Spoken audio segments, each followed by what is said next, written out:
شروع اللہ کے نام سے جو بڑا مہربان نہایت رحم والا ہے۔ سید الشہداء حضرت امام حسین 5 شعبان 4 ہجری کو مدینہ منورہ میں پیدا ہوئے۔ حضور صلی اللہ علیہ وسلم نے آپ کا نام حسین اور شبیر رکھا۔ آپ رضی اللہ تعالیٰ عنہ کی کنت ابو عبداللہ اور سبت رسول اللہ ہے۔ آپ کو بھی آپ کے بڑے بھائی امام حسین کی طرح جنگی نوجوانوں کا سردار بنایا گیا۔ آپ کو اپنے ان دونوں نواسوں سے بے انتہا محبت تھی۔ آپ صلی اللہ علیہ وسلم انہیں اپنے گلدستے کہتے تھے۔ حدیث مبارکہ میں ارشاد ہوا، جس نے ان دونوں امام حسن اور امام حسین سے محبت کی اس نے مجھ سے محبت کی، اور جس نے ان سے عداوت کی اس نے مجھ سے عداوت کی۔ آپ رضی اللہ تعالیٰ عنہ کی ولادت کے ساتھ ہی آپ کی شہادت کی خبر بھی حضور صلی اللہ علیہ وسلم کو مل چکی تھی کہ آپ کے فرزند حسین زمین طائف میں شہید کیے جائیں گے، اور یہ اس مقتل کی خاک ہے جہاں وہ شہید کیے جائیں گے۔ طائف کوفہ کے قریب ایک مقام کا نام ہے جسے کربلا کہتے ہیں۔ اس طرح سب کو معلوم ہو گیا کہ آپ رضی اللہ تعالیٰ عنہ کا مشہد کربلا کا قیامت کے دن طلوع ہوا۔ جمعہ کا دن تھا۔ حضرت امام علی مقام نے اہل بیت اور تمام رفقا کے ساتھ فجر کی نماز ادا کی۔ نماز کے بعد اپنے خیمے میں تشریف لائے۔ اہل بیت 3 دن سے بھوک سے نڈال، ایک قطرہ آب میسر نہیں، پھر بھی بے وطنی، تیز دھوپ، گرم ریت، صحرا کی ہوا، جوڑ جفا کے پہاڑ توڑنے کے لیے سامنے 22,000 کا لشکر، مگر عزم و ہمت اور پائے استقلال میں لرزش نہیں۔ جنگ کا نعرہ بجا دیا گیا۔ امام حسین نے اس وقت ایک خطبہ بھی ارشاد فرمایا تاکہ جد تمام رہے۔ پھر جنگ کا آغاز ہو گیا۔ علی المرتضیٰ کے خاندان کے بہادروں نے کربلا کی تشنہ لب زمین کو دشمنوں کے خون سے لالہ زار کر دیا۔ اس طرح خاندان امام حسین کے نوجوان اپنی بہادری کے جوہر دکھا دکھا کر امام پر قربان ہوتے چلے گئے۔ تمام شہزادے شہید ہوتے چلے گئے۔ اب امام کے سامنے علی اکبر دشمنوں پر حملہ آور ہو گئے۔ شہزادہ اہل بیت کا حملہ نہیں، عذاب الہی تھا۔ ایک ہی وار سے کئی دیو پہ کر گرا دیے۔ پیاس کی شدت، دھوپ کی تمازت اور لشکر جرار نے یک بارگی چاروں طرف سے گھیر لیا۔ تیر کے زخموں سے تن نازنین کو زخموں سے چور کر دیا۔ حضرت امام حسین میدان میں جا پہنچے اور ان کو خیمہ میں لے آئے۔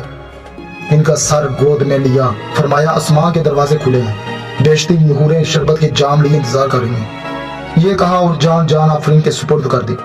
اہل بیت کے قافلے میں سناٹا چھا گیا۔ پھر امام حسین معرکہ جنگ و جدل کے لیے تیار ہوئے۔ امامہ رسول خدا صلی اللہ علیہ وسلم سر پر باندھا، مصری قبا پہنی، امیر حمزہ کی سپر پشت پر رکھی، حیدر قرار کی تلوار حمائل کی اور گھوڑے پر سوار ہوئے۔ رضا الہی پر صبر و شاکر سب کو سپرد خدا کر کے میدان کی طرف رخ کیا۔ ایک بار پھر تمام حاجت کیا، مگر بے سود ایک قابل آیا اور امام نے طے خون اشام نے سب کا کام تمام کر دیا۔ زمین کربلا کوفہ کے بہادروں اور صفے شکنوں کے خون سے سراب ہو گئی۔ ناشوں کے بار لگ گئے، لشکر میں شور مچ گیا، ہزاروں نوجوان دور پڑے۔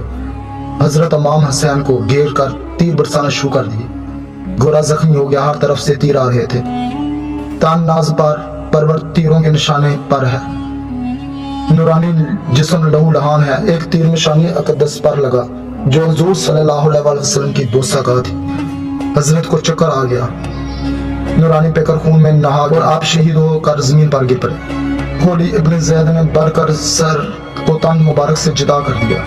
روایت ہے جب امام حسین شہید کیے گئے تو آسمان سے خون برسا، اور اس روز بیت المقدس سے جو پتھر اٹھایا جاتا تھا اس کے نیچے تازہ خون پایا گیا۔ شہادت کے روز اندھیرا ہو گیا، 3 روز مکمل اندھیرا رہا۔